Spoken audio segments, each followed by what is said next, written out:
ದೇವಾನಾಂ ಹೃದಯಂ ಬ್ರಹ್ಮಾನ್ವವಿಂದತ್. ಶ್ರೀ ಗುರುಭ್ಯೋ ನಮಃ. ಭಾಗವತದ ಮೊದಲ ಸ್ಕಂದದ 16ನೇ ಅಧ್ಯಾಯವನ್ನು ನಾವೀಗ ನೋಡಬೇಕು. ತತಃ ಪರೀಕ್ಷಿತ್ ದ್ವಿಜವರ್ಯ ಶಿಕ್ಷಯ ಅನ್ನುವಂಥ ಶ್ಲೋಕ ಅದು.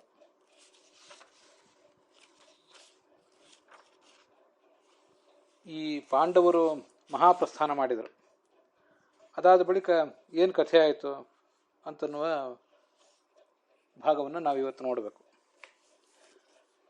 ಕೃಪಾಚಾರ್ಯರು ಮೊದಲಾದಂಥ ಗುರುಗಳು ಈ ಪರೀಕ್ಷಿತನಿಗೆ ಮಾರ್ಗದರ್ಶಕರಾಗಿದ್ದರು. ಅವನು ತನ್ನ ಆಡಳಿತವನ್ನು ಮುಂದುವರಿಸಿದ. ಹಿಂದೆ ಅವನು ಹುಟ್ಟಿದಾಗ ಅಲ್ಲಿ ಜ್ಞಾನಿಗಳಾದಂಥ ಜ್ಯೋತಿಷಿಗಳು ಏನನ್ನು ಹೇಳಿದ್ರು ಅದರಂತೆ ಅವನು ತನ್ನ ಸಾಮರ್ಥ್ಯವನ್ನು ಸಾಬೀತುಪಡಿಸಿದ. ಆ ಎಲ್ಲ ಸದ್ಗುಣಗಳನ್ನು ವ್ಯಕ್ತ ಮಾಡಿಕೊಂಡ. ಉತ್ತರನ ಮಗಳು ಇರಾವತಿಯನ್ನು ಮದುವೆ ಮಾಡಿಕೊಂಡ. ಜನಮೇಜಯ ಮೊದಲಾದಂಥ 4 ಮಕ್ಕಳನ್ನು ಕೂಡ ಪಡೆದ. ಗಂಗಾ ನದಿಯ ತೀರದಲ್ಲಿ ಶಾರದ್ವತ ಅಂದರೆ ಕೃಪಾಚಾರ್ಯರ ಪೌರೋಹಿತ್ಯದಲ್ಲಿ 3 ಅಶ್ವಮೇಧ ಯಾಗಗಳನ್ನು ಮಾಡಿದ. ಯಥೇಚ್ಛ ದಕ್ಷಿಣೆ ಕೊಟ್ಟ. ಆ ದೇವತೆಗಳು ಎಲ್ಲ ದೇವತೆಗಳು ಕೂಡ ಆ ಯಾಗದಲ್ಲಿ ಪ್ರತ್ಯಕ್ಷವಾಗಿ ಸನ್ನಿಹಿತರಾಗಿದ್ದರು. ಅದು ಆ ಯಾಗದ ಮಹತ್ವ.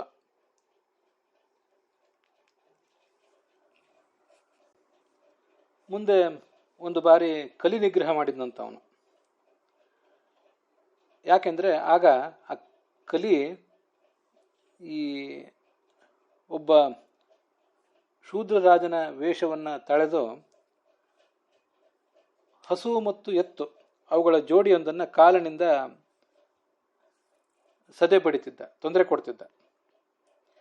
ಅದಕ್ಕಾಗಿ ಕಲಿಯನ್ನು ನಿಗ್ರಹಿಸುವಂತಹ ಒಂದು ಪ್ರಸಂಗ ಬಂದಿತ್ತು. ಆಗ ಶೌನಕರು ಕೇಳ್ತಾರೆ, ಯಾವ ಕಾರಣಕ್ಕಾಗಿ ಕಲಿಯನ್ನು ನಿಗ್ರಹಿಸಿದ ಅದನ್ನು ಹೇಳು ಅಂತ ಕೇಳ್ತಾರೆ. ಮತ್ತೆ ರಾಜವೇಷದಿಂದ ಗೋವುಗಳನ್ನು ಕಾಲಿನಿಂದ ಒದಿತಿದ್ದವನು ಮಹಾದುಷ್ಟನೇ ಇರಬೇಕವನು. ಕೋಸವು ಗಾಮ್ ಯಹ ಪದಾಹನತ, ಅವನು ಯಾರು ಅದ್ರ ಬಗ್ಗೆ ಹೇಳಿ ಅಂತ ಕೇಳಿದ. ಅಲ್ಲಿ ಆ ಗೋವುಗಳನ್ನು ಗೋ ಮತ್ತು ಎತ್ತನ್ನು ಕಾಲಿನಿಂದ ಒದ್ದವನು ಯಾರು? ಕೋಸವು ಗಾಮ್ ಯಹ ಪದ ಆಹನತ್ ಅಂತಿದೆಯಲ್ಲ, ಒದ್ದವನು ಯಾರು ಅಂತ ಪ್ರಶ್ನೆ ಇದೆಯಲ್ಲ, ಆ ಯಾರು ಅನ್ನುವ ಪ್ರಶ್ನೆ ಹೇಗಿಲ್ಲಿ? ಯಾಕೆಂದರೆ ಕಲಿಯೇ ಒದ್ದವನು ಅಂತ ಗೊತ್ತಿದೆ, ಅಲ್ಲಿ ಹಿಂದೆ ಬಂದಿದೆ. ಶೌನಕರು ಅದನ್ನು ಪ್ರತ್ಯೇಕವಾಗಿ ಕೇಳುವ ಪ್ರಶ್ನೆ ಏನಿಲ್ಲ. ನೃಪಲಿಂಗಧರಂ ಶೂದ್ರಂ ಕಲಿಂ ಗೋಮಿಥುನಂ ಪದಾಘ್ನಂತಂ ಅಂತ ಅಲ್ಲಿ ಹಿಂದೆ ಬಂದಾಗಿದೆ. ಆದ್ದರಿಂದ ಆ ರಾಜವೇಷ ತಳೆದು ಗೋವುಗಳನ್ನು ಹಿಂಸೆ ಪಡಿಸ್ತಿದ್ದವನು ಕಲಿ ಅಂತ ಗೊತ್ತಾಗೇ ಬಿಟ್ಟಿದೆ. ಹಾಗಿರುವಾಗ ಅವನು ಯಾರು ಅಂತ ಮತ್ತೆ ಪ್ರಶ್ನೆ ಕೇಳುವುದರಲ್ಲಿ ಏನು ಅರ್ಥ ಇದೆ? ಅದಕ್ಕೆ ಆಚಾರ್ಯರು ಭಾಗವತ ತಾತ್ಪರ್ಯದಲ್ಲಿ ಹೀಗೆ ಅದನ್ನು ವರ್ಣಿಸ್ತಾರೆ. ಕೋಸಾವಿತ್ಯಾಕ್ಷೇಪ ಕಲಿಮಿತ್ಯುಕ್ತತ್ವಾತ್. ಕಹ ಅಂದರೆ ಅದು ಅವನನ್ನು ನಿಂದಿಸುವ ಒಂದು ಮಾತಷ್ಟೇ. ನೀವ್ಯಾರ್ರಿ ನಮಗೆ ಹೇಳುವವರು ಅಂತ ನಾವು ಕೆಲವು ಕಡೆ ಯಾರ್ಯಾರನ್ನೋ ದಬಾಯಿಸ್ತಿರ್ತೀವಿ. ನೀವು ಯಾರು ಅಂತ ಅನ್ನೋದನ್ನು ನಾವು ಕೇಳಬೇಕಾಗಿಲ್ಲ. ಯಾಕಂದರೆ ಬೆದರಿಗಿರುವಂಥ ವ್ಯಕ್ತಿ ನಮ್ಗೆ ಗೊತ್ತಿದೆ, ಅವನ ಹೆಸರೇನು, ಅವನ ಕುಲಗೋತ್ರಗಳೇನು ಅಂತ ನಮ್ಗೆ ಗೊತ್ತಿರ್ತದೆ.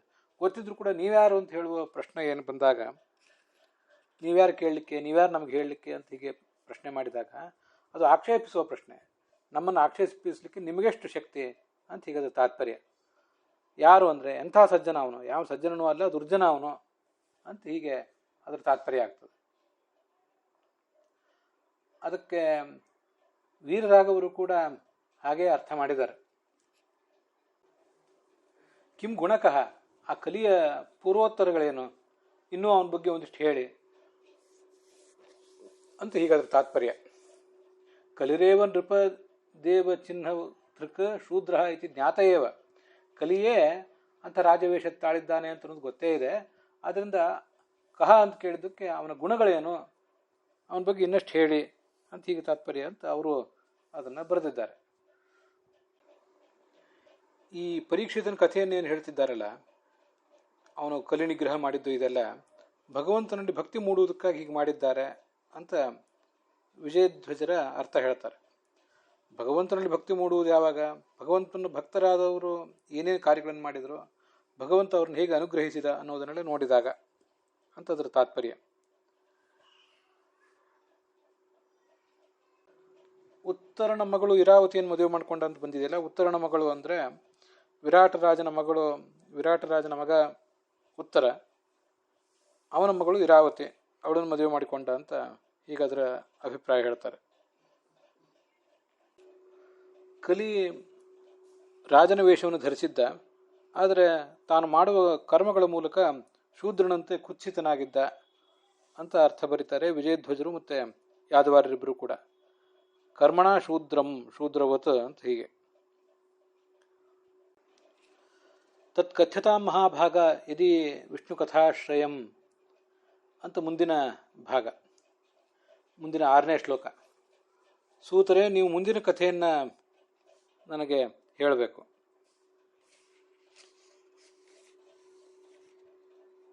ಆ ಕಥೆ ಭಗವಂತನ ಮಹಾತ್ಮ್ಯ ಬೋಧಕವಾಗಿದೆಯಾ, ಅಥವಾ ಭಗವಂತನ ಮಹಾತ್ಮ್ಯ ಬೋಧಕವಾಗಿಲ್ಲದೆ ಹೋದರೂ ಕೂಡ ಭಗವಂತನ ಭಕ್ತರಾದಂಥ ಮತ್ಯಾವರಾದರೂ ಮಹಾತ್ಮರ ಕಥೆಯಾಗಿದ್ದರೂ ತೊಂದರೆ ಇಲ್ಲ, ಆ ಯಾವ ಕಥೆಯನ್ನಾದರೂ ನೀವು ನನಗೆ ಹೇಳಬಹುದು ಅಂತ ಕೇಳ್ತಿದ್ದಾನೆ. ಈ ಭಗವಂತ ಮತ್ತು ಭಾಗವತರ ಕಥೆ ಆದರೆ ನಮಗದು ಸಹ್ಯ. ಇನ್ನು ಬೇರೆ ಹಾಳು ಹರಟೆಯಿಂದ ನಮಗೆ ಉಪಯೋಗ ಏನು? ಅದರಿಂದ ನಮ್ಮ ಆಯುಷ್ಯ ವ್ಯರ್ಥ ಆಗಿ ಹೋಗ್ತದೆ, ಅದರಿಂದ ಆಗುವುದು ದುರ್ಗತಿ ಅಷ್ಟೇ. ಅದರಿಂದ ಜ್ಞಾನ ಸಾಧನವನ್ನು ಬಯಸುವಂಥ ನಮಗೆ ಅಂತ ಬೇರೆ ಯಾವುದೂ ಬೇಡ, ನಮ್ಮ ಆಯುಷ್ಯ ಬೇರೆ ಕಡಿಮೆ. ಆದ್ದರಿಂದ ನಮಗೆ ಭಗವಂತನ ಅಥವಾ ಭಾಗವತರ ಕಥೆಯನ್ನು ಮಾತ್ರ ಹೇಳು, ನಾವು ಬೇರೆ ಯಾವ ಕಥೆಯೂ ಬೇಡ ಅಂತ ಅದರ ತಾತ್ಪರ್ಯ. ಅದಕ್ಕೆ ಭಾಗವತ ತಾತ್ಪರ್ಯನೂ ಕೂಡ ಹೀಗೆ ಕೇಳಿ ಬರ್ತದೆ. ಅಥೇತಿ ಕಥಾಂತರೆ ವಾ ಯದಿ ಅನ್ಯಥಾ ಚೇದ್ ಆಯುಷಃ ಅಸದ್ವಯ ಇತ್ಯರ್ಥಃ ಯದ್ಯರ್ಥೇ ಚ ವಿಕಲ್ಪಾರ್ಥೆ ವಾ ಶಬ್ದ ಸಮುದೀರ್ಯತೆ ಇತಿ ನಾಮ ಮಹೋದಧೌ ಅಂತ ಇಷ್ಟು ಭಾಗವತ ತಾತ್ಪರ್ಯ ಈ 6 ಮತ್ತು 7 ಇವೆರಡು ಶ್ಲೋಕಗಳ ಕುರಿತು ನಮಗೆ ಕೇಳಿ ಬರ್ತದೆ. ಯಾಕೆ ಹಾಗೆ ಆಚಾರ್ಯರನ್ನು ಹೇಳಿದ್ದಾರೆ? ಅಥ ಪಕ್ಷಾಂತರೆ ಅಂತ ಕೆಲವು ಕಡೆ ಇದೆ, ಕಥಾಂತರೆ ಅಂತ ಕೆಲವು ಕಡೆ ಪಾಠ ಇದೆ. ವಾ ಅಂದರೆ ಯದಿ, ಅದಂತೂ ಸಮಾನವಾಗಿದೆ. ಇದು ಒಂದಾದರೆ ಭಗವಂತನ ಕಥೆ ಆಗಿದ್ದರೆ ಅದನ್ನು ಹೇಳು, ಅಥವಾ ಭಾಗವತರ ಕಥೆ ಆಗಿದ್ದರೆ ಅದನ್ನಾದರೂ ಹೇಳು ಅಂತ ಹೀಗಿದೆಯಲ್ಲ. ಅಲ್ಲಿ ಯದಿ ಅಂತ ಒಂದು ಶಬ್ದ ಶ್ಲೋಕದಲ್ಲಿ ಕೇಳಿ ಬರ್ತದೆ. ಯದಿ ವಿಷ್ಣು ಕಥಾಶ್ರಯಂ ಅಂತ ಹೀಗೆ ಕೇಳಿ ಬರ್ತದೆ. ಯತಿ ಅಂದರೆ ಒಂದು ಪಕ್ಷ. ಆ ಇನ್ನೊಂದು ಪಕ್ಷವನ್ನು ಹೇಳಲಿಕ್ಕೆ, ಭಾಗವತರ ಕಥೆ ಆಗಿದ್ದರೆ ಅದನ್ನಾದರೂ ಹೇಳು ಅಂತ ಹೇಳಲಿಕ್ಕೆ ಅಲ್ಲಿ ಮುಂದೆ ನಾವು ಯಾವುದನ್ನು ತಗೊಳ್ಬೇಕು? ಶ್ಲೋಕದಲ್ಲಿ ಯಾವ ಶಬ್ದದಿಂದ ನಾವು ಅದನ್ನು ಗ್ರಹಿಸಬೇಕು? ಅಥವಾ ಅಂತಿದೆ. ಅಲ್ಲಿ ಅಥವಾ ಎಂಬ ಶಬ್ದದಿಂದ ಒಂದು ವೇಳೆ ಅದು ಭಗವಂತನ ಕಥೆ ಆಗದೆ ಹೋದರೂ ಭಾಗವತರ ಕಥೆ ಆಗಿದ್ದರೆ ಹೇಳು ಅನ್ನುವುದನ್ನು ನಾವು ಗ್ರಹಿಸಬೇಕೋ ಹೇಗೆ ಅಂತ ಪ್ರಶ್ನೆ ಬಂದರೆ, ಅಥವಾ ಅನ್ನುವ ಇಡೀ ಶಬ್ದದಿಂದ ಯದಿ ಅನ್ನುವುದನ್ನೇ ಗ್ರಹಿಸಬೇಕು ಅಂತ ಹೇಳೋದು ಸ್ವಲ್ಪ ಕಷ್ಟ. ಸಂಸ್ಕೃತದ ವ್ಯಾಕರಣ ದೃಷ್ಟಿಯಿಂದ ಅಥವಾ ಅಂತ ಅನ್ನೋದಕ್ಕೆ ಇನ್ನೊಂದು ಪಕ್ಷ ಅಂತ ಅರ್ಥ ಆಗ್ತದೆ. ಯದಿ ಅಂತ ಹೀಗಿಂದೆ ಇರುವಾಗ ಅದೇ ಥರದ ಇನ್ನೊಂದು ಯದಿ ಅಂತ ಬೇಕಾಗ್ತದೆ.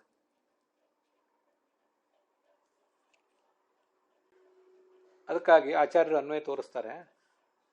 ಪೂರ್ವಾರ್ಧದಲ್ಲಿ ಯದಿ ಅಂತಿದೆಯಲ್ಲ, ಹಾಗೆ ಉತ್ತರಾರ್ಧದಲ್ಲೂ ಯದಿ ಅಂತ ಬೇಕಲ್ಲ, ಅದನ್ನು ವಾ ಎಂಬ ಶಬ್ದದಿಂದ ನಾವು ತಗೊಳ್ಳೋಣ. ವಾ ಅಂದ್ರೇ ಯದಿ ಅಂತ ಅರ್ಥ. ಒಂದು ವೇಳೆ ಭಗವಂತನ ಕಥೆ ಆಗಿದ್ದರೆ ಅದನ್ನು ಹೇಳು, ಒಂದು ವೇಳೆ ಭಾಗವತರ ಕಥೆ ಆಗಿದ್ದರೆ ಅದನ್ನಾದರೂ ಹೇಳು ಅಂತ ಹೀಗೆ ಆಗ್ತದೆ. ವಾ ಅನ್ನುವುದಕ್ಕೆ ಯದಿ ಅಂತಲೇ ಅರ್ಥ. ಅವ್ಯಯನ ಅನೇಕಾರ್ಥತ್ವ ಅನ್ನೋ ದೃಷ್ಟಿಯಿಂದ ಹೀಗೆ ಹೇಳ್ತಿರ್ತಾರೆ. ಅಥವಾ ಅಂತಿದೆಯಲ್ಲ, ಅಥವಾ ಎಂಬಲ್ಲಿ ವಾ ಅನ್ನೋದನ್ನು ಹೀಗೆ ಬೇರ್ಪಡಿಸ್ಬೇಕು. ಅಥ ಅಂತಿದೆಯಲ್ಲ, ಅಥ ಅನ್ನೋದು ಪಕ್ಷಾಂತರವನ್ನು ತೋರಿಸ್ತದೆ. ಭಗವಂತನ ಕಥೆ ಆಗಿದ್ದರೆ ಅನ್ನೋದು ಒಂದು ಪಕ್ಷ, ಭಾಗವತರ ಕಥೆ ಆಗಿದ್ದರೆ ಅಂತನ್ನುವುದು ಮತ್ತೊಂದು ಪಕ್ಷ. ಹೀಗೆ ಅಥ ಅಂತನ್ನುವುದು ಮತ್ತೊಂದು ಪಕ್ಷವನ್ನು ಅಥವಾ ಮತ್ತೊಂದು ಕಥೆಯನ್ನು ತೋರಿಸ್ತದೆ. ಯದಿ ಅನ್ನುವುದು ಹೇಗೆ ಆಗಿದ್ದರೆ ಅನ್ನೋದಿರ್ತದೋ ಹಾಗೆ ವಾ ಅನ್ನುವುದು ಕೂಡ ಆಗಿದ್ದರೆ ಅನ್ನೋದನ್ನು ತೋರಿಸ್ತದೆ. ಹೀಗೆ ಆಚಾರ್ಯರು ಅದಕ್ಕೆ ವಾ ಅನ್ನುವುದಕ್ಕೆ ಯದಿ ಅನ್ನೋ ಅರ್ಥವನ್ನು ತೋರಿಸಿದ್ದಾರೆ. ಮುಂದೆ 7ನೇ ಶ್ಲೋಕದಲ್ಲಿ ಆಯುಷಃ ಅಸದ್ವ್ಯಯ ಅಂತ ಹೀಗಿದೆಯಲ್ಲ, ಆ ಅಸದ್ವ್ಯಯ ಅಂತನ್ನುವುದಕ್ಕೆ ಅನ್ಯಥಾ ಚೇತ್ ಆಯುಷಃ ಅಸದ್ವ್ಯಯ, ಭಗವಂತನ ಮತ್ತು ಭಾಗವತರ ಕಥೆಯನ್ನು ಕೇಳದೆ ಹೋದರೆ ಆವಾಗ ನಮ್ಮ ಆಯುಷ್ಯ ವ್ಯರ್ಥ ಆಗಿ ಹೋಗ್ತದೆ ಅಂತ ಅದರ ಅಭಿಪ್ರಾಯ ಆಗ್ತದೆ. ಹೀಗೆ ಅನ್ಯಥಾ ಚೇತ್ ಅಂತ ಅನ್ನುವುದನ್ನು ಇಷ್ಟು ನಾವು ಅನ್ವಯದ ದೃಷ್ಟಿಯಿಂದ ಇಟ್ಕೊಳ್ಬೇಕು. ಇದು ಅಧ್ಯಾಹಾರದಿಂದ ಸಾಧ್ಯ ಆಗ್ತದೆ. ಹಿಂದಿನ ಶಬ್ದದಲ್ಲಿ ವಾ ಅಂತ ಬಂದಿತ್ತು, ವಾ ಅನ್ನೋದಕ್ಕೆ ಎದಿ ಅಂತ ಅರ್ಥ ಮಾಡಿದ್ರು. ಇದಕ್ಕೆಲ್ಲ ಪ್ರಮಾಣಗಳಿದೆಯಾ ಅಂತ ನಮಗೆ ಜಿಜ್ಞಾಸೆ ಬಂದರೆ ಅದೆಲ್ಲದನ್ನು ಸೇರಿಸಿ ಈ ನಾಮ ಮಹೋದಧಿ ಅನ್ನುವ ಗ್ರಂಥವನ್ನು ಆಚಾರ್ಯ ಉದ್ಧರಿಸ್ತಾರೆ. ಯದ್ಯರ್ಥೇಚ ವಿಕಲ್ಪಾರ್ಥೆ ವಾ ಶಬ್ದ ಸಮುದೀರ್ಯತೆ. ವಾ ಅನ್ನೋ ಶಬ್ದಕ್ಕೆ ನಮಗೆಲ್ರಿಗೂ ಗೊತ್ತಿರುವಂತೆ ಪ್ರಸಿದ್ಧವಾದ ಅರ್ಥ ಅಥವಾ ಅಂತ ಅದಿದ್ದೇ ಇದೆ. ಅದಲ್ಲದೇ ಯದಿ ಎನ್ನುವ ಅರ್ಥವೂ ಕೂಡ ಇದೆ. ಅದನ್ನು ನಾಮ ಮಹೋದಧಿ ಅನ್ನೋ ಗ್ರಂಥದಿಂದಲೇ ತೋರಿಸ್ತಾರೆ. ಸಾಮಾನ್ಯವಾಗಿ ಅವ್ಯಯನಾಮ ಅನೇಕಾರ್ಥತ್ವ ಅಂತ ಇರುವುದರಿಂದ ನಮಗದು ತಾನಾಗೇ ಗೊತ್ತಾಗ್ತದೆ. ಆದರೂ ಕೂಡ ಹೀಗೊಂದು ವಿಶೇಷವಾದ ಪ್ರಮಾಣವೇ ಎಲ್ಲಾದರೂ ಇದ್ದರೆ ನಮಗೆ ಸಂಸ್ಕೃತವನ್ನು ಅಭ್ಯಾಸ ಮಾಡುವ ದೃಷ್ಟಿಯಿಂದ ಕೂಡ ಇದು ಗೊತ್ತಾಗ್ತದೆ ಅಂತ ನಾವು ಅದನ್ನು ತಿಳ್ಕೊಳ್ಬೇಕು. ಇಷ್ಟು ಸುದೀರ್ಘವಾದ ಭಾಗವತ ಕಥೆಯನ್ನು ಕೇಳಲಿಕ್ಕೆ ಕೇಳುವವರಿಗೂ ಹೇಳುವವರಿಗೂ ಎಲ್ಲಿಗೂ ಕೂಡ ಆಯುಷ್ಯ ಇರ್ತದೋ ಹೇಗೆ ಅಂತ ಒಂದು ಪ್ರಶ್ನೆ ಬಂದರೆ, ಹೌದು, ನಮ್ಮದೆಲ್ಲ ಆಯುಷ್ಯ ಬಹಳ ಕಡಿಮೆ. ಆದರೆ ಈ ಸತ್ರಯಾಗ ಮುಗಿಯುವವರೆಗೂ ಕೂಡ, ಸತ್ರಯಾಗದ ನಡುವೆ ಭಾಗವತದ ಪ್ರವಚನ ನಡೆದಿದೆ. ಆ ಪ್ರವಚನ ಮುಗಿಯುವವರೆಗೂ ಹೇಳುವವನಾದ ಈ ಸೂತ ಮತ್ತು ಕೇಳುವವರಾದಂಥ ನಾವು ಎಲ್ಲರೂ ಕೂಡ ಬದುಕಿದ್ದೇ ಇರ್ತೇವೆ. ಯಾಕೆಂದರೆ ನಾವು ಭಗವಂತನಾದ ನರಸಿಂಹನನ್ನು ಇಲ್ಲಿ ಪ್ರಾರ್ಥನೆ ಮಾಡಿ ಕರೆದಿದ್ದೇವೆ. ಅವನು ಮೃತ್ಯುವಿನ ದೇವತೆ. ಮೃತ್ಯುಂ ನಮಾಮ್ಯಹಂ ಅಂತ ಅವನನ್ನು ನರಸಿಂಹ ಮಂತ್ರ ಹೇಳ್ತದೆ. ಅವನು ಇಲ್ಲಿ ಯಾತಕ್ಕಾಗಿ ನಮ್ಮಿಂದ ಆಹ್ವಾನಿತನಾಗಿದ್ದಾನೆ ಅಂದರೆ, ಈ ಯಜ್ಞ ನಡೆಯುವಾಗ ಪಶು ಬಲಿಯನ್ನೇನು ಕೊಡ್ತಿರ್ತಾರಲ್ಲ, ಆ ಪಶುವೊಂದನ್ನು ಬಿಟ್ಟು ಇನ್ಯಾರನ್ನೂ ಆತ ಕೊಲ್ಲಬಾರದು.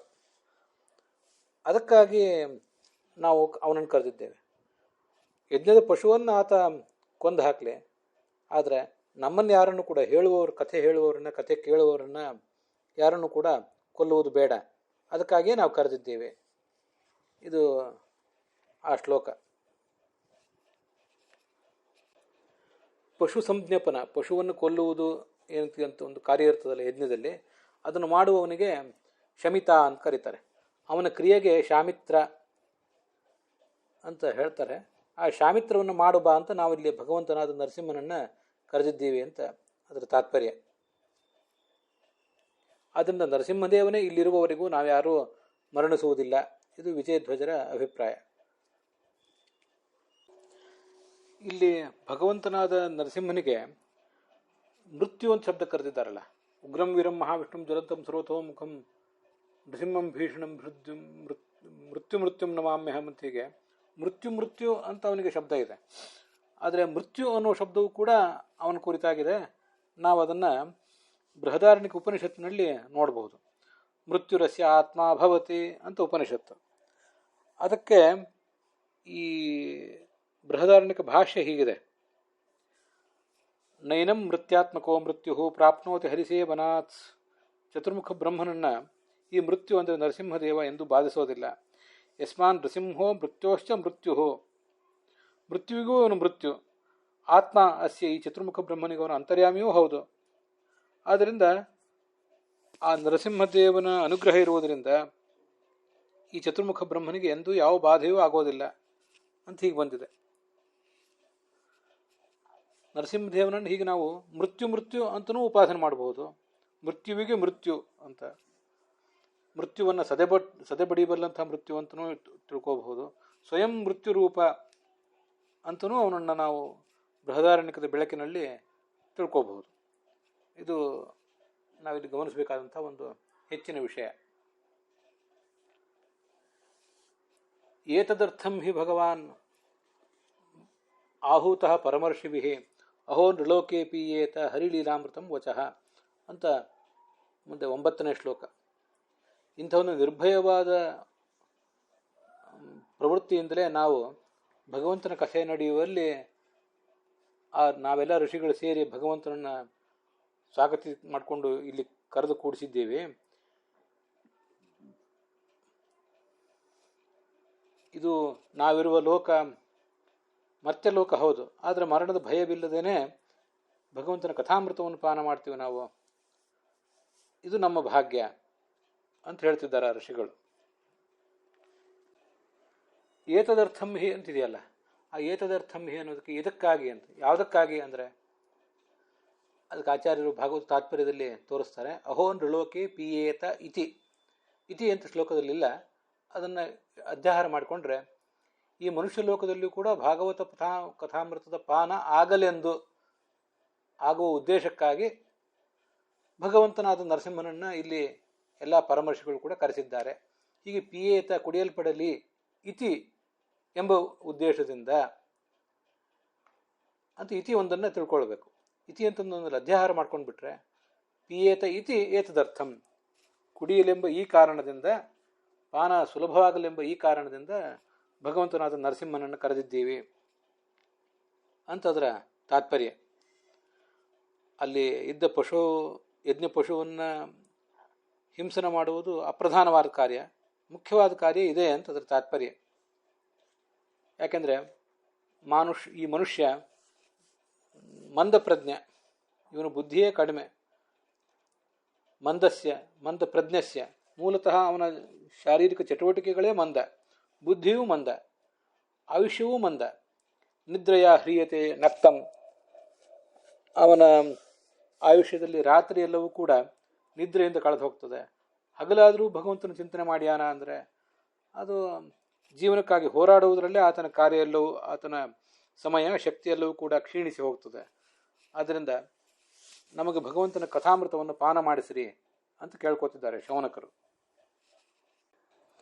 ಅಲ್ಲಿಗೆ ಈ 10 ಶ್ಲೋಕಗಳ ವಿವರದೊಂದಿಗೆ ಇವತ್ತಿನ ಭಾಗ ಸಮಾಪ್ತವಾಗಿದೆ.